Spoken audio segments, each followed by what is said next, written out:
If everyone can pull it in tight, Father said it's okay if you stand on his lawn.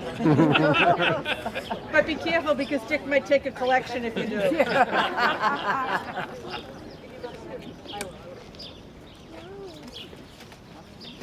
So first off, I'd like to thank everybody for coming out today to celebrate this great occasion.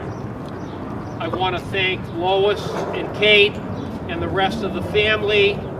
I'd also like to recognize the town manager, Tony Marino, for coming out today, and the police chief who just disappeared. Hey, John.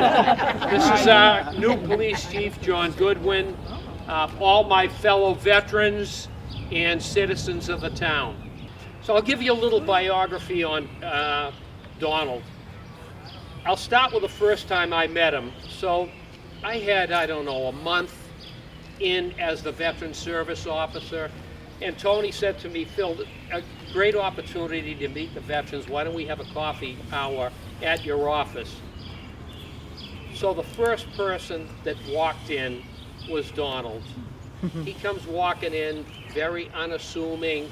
He has his 101st Airborne hat on, just a very quiet, nice guy, comes over, thanks me, wishes me good luck in the job, and thanks me for helping out. And then later on, I would find out, I couldn't believe it, that this quiet, unassuming man was a hero. He received a Silver Star, a Bronze Star, Meritorious Service, Purple Heart. His unit got a Presidential Citation. They got a Cross of Gallantry from the Republic of Vietnam, and I could go on and on and on about a combat infantry badge. Of course, combat infantryman's badge. I could go on and on and on. He fought on one of the most brutal engagements of the Vietnam War. It was called Hamburger Hill, and if you ever saw the movie, it was horrible. We lost a lot of guys, but Donald's bravery helped a good portion of his guys get out of there alive. It's just an unbelievable story, the heroism and the bravery of this guy. But that wasn't what he was all about. He was a great husband. He was a great dad. He was a brother. He was an uncle. He was a friend. And he was an all-around good citizen. And he also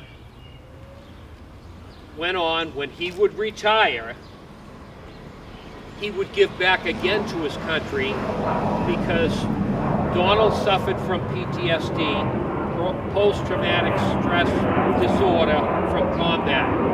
So he immediately got involved with fellow Vietnam veterans and the youngsters that were coming out of the Gulf War and Iraq and Afghanistan. Talk about a life well lived, really, if you think about that. So I'll tell you a funny story, and then I'm going to offer the town manager to say a few words. So when Donald had passed, Lois and I had to do some housekeeping, and we had to do some paperwork for the VA. And I'm not going to tell you everything that it took for us to get the paperwork straight, and it wasn't our fault. It was on the paperwork of the VA. But anyway, I sent the paperwork in to the National Service Officer, and his name is Matt Ching, and he was a combat Marine. Now, if you know anything about the Marine Corps, it's the Marine Corps and everybody else. They do not throw compliments around. It's more like throwing sewer covers around. But he sent back a little note to me And he said, "Phil, she's all set."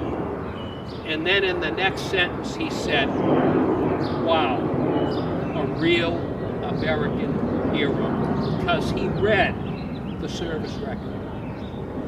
So that's about all I can say, you know. I'd like to offer the town manager, Tony Marino, an opportunity to come up here and say a few words. Thanks everybody for coming. On behalf of the council and my office, I want to thank everybody for being here. One of the most important aspects of my job is, you know, how we care for and honor our veterans and take care of our veterans. Thankfully, we've got one of the best VSOs in the state to do that, so thank you, Phil, for that. He does an amazing job. Everybody should give him a little round of applause. You know, and I just want, you know, you really judge a community about how they honor and take care of their vets, and I got to tell you, nobody does it better than Winthrop. So this is my 2 years here. You know, being a veteran myself, the events we've had, you know, these memorials, street namings, all the events we have, and the way Phil does this job. So it really, it's a testament to Winthrop, and it's a testament to its residents and everybody that's here. I mean, this is a great turnout for, you know, a great man, and thank him for his service every day. So thank you very much. I appreciate it. I'm going to offer, Richard, would you like to say a few words? He might be a And little longer than me. any of Donald's fellow veterans, I'm going to give you an opportunity to come up and say a few words, please. Donald and I were longtime friends. We were both Vietnam veterans. We became even closer a long time after our tour in Vietnam. Donald was a member of the 101st Airborne, known as the Screaming Eagles. I was a member of the 82nd Airborne, All-American. Don called it the Almost Airborne,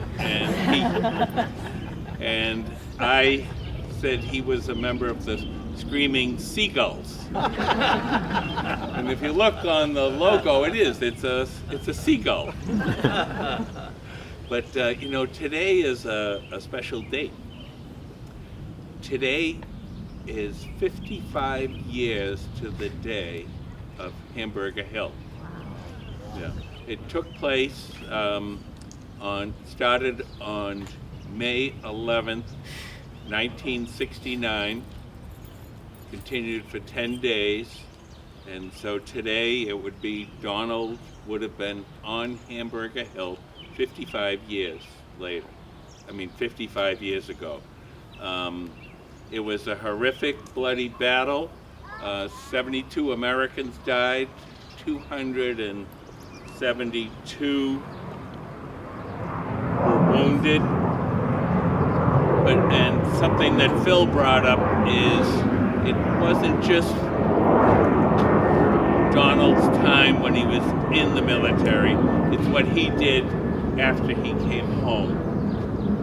When he suffered from post-traumatic stress, PTSD, and he became an advocate for helping those who also suffered from it.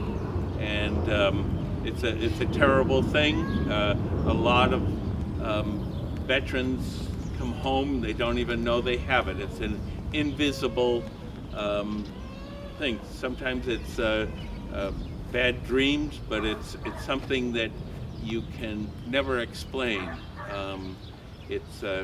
I say, you know, you leave the war, but the war never leaves you.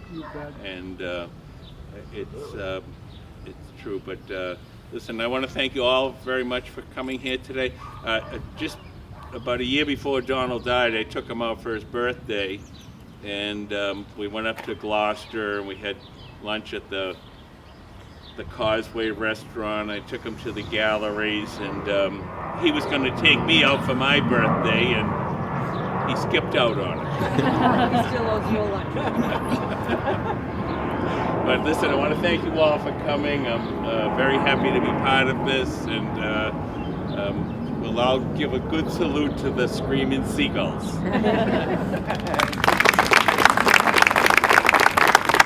I I know you guys were very close friends of his. Would either one of you or both like to say a few words? I want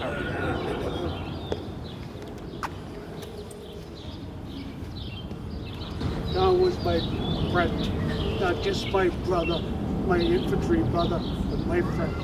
And I could call him any time and he'd say, listen to this shit. And he would. I miss him so bad. Well, at this time, I hope Lois or Kate would please come forward and say a few words.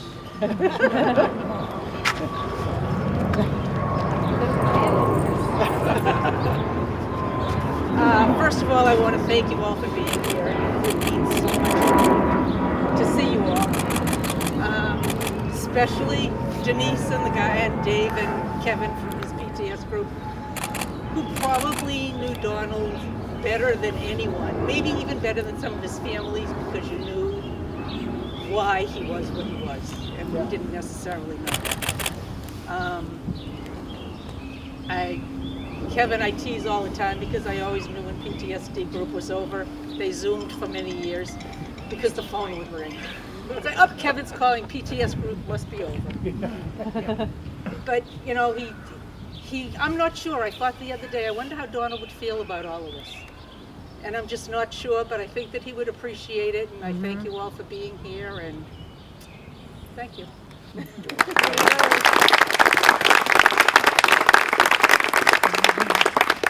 So at this time, I'd like to have a couple of young fellas come forward.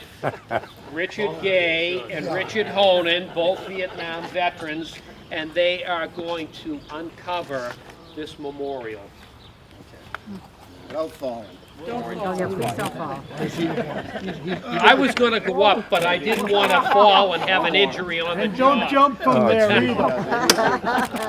Watch it, Richard. You don't have your parachute on. Look at the bowl. I got it. Just pull the clips. There you go. You got it.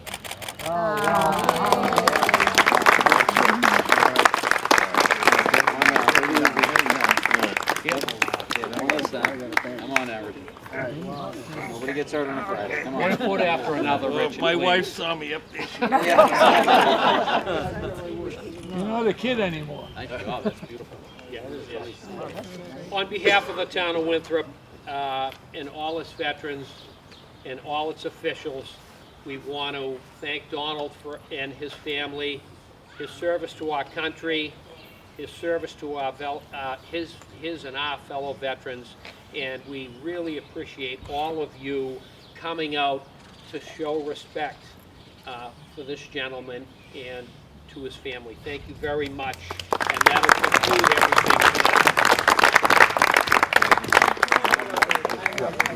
tonight.